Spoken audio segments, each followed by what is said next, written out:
Mikael here at Your Health Fitness, and today we're going to go over the box jump. So the box jump is a great overall plyometric exercise and just to gain muscular power and strength. So to start off, you're going to stand in front of your box. Again, with this, you want to make sure it's at an optimal level for yourself. Right now, this is a good height for me, but you want to make sure that you can jump and actually do it and maintain contact with the box, okay? So whichever level that is for you, go find that height. When you stand in front, you're gonna have that strong, firm base, athletic stance, okay? So that means your knees are slightly bent. You're ready to do that jump, swinging your arms back to observe that contact on the box. So I'm going to bring it down, jump, and then come back up. And I'm going to step down. You do not want to jump back off the box.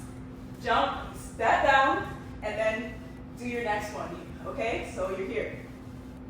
Bring it down, contact, observe, athletic stance, coming back up, step down.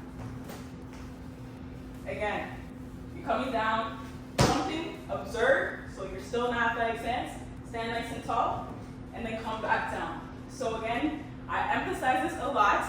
Please do not jump back down, step down, and just repeat that exercise. This is great for, again, power, strength, explosiveness. And this is going to be really great for athletes who really want to get all those explosiveness, plyometrics in. So thank you guys so much for watching.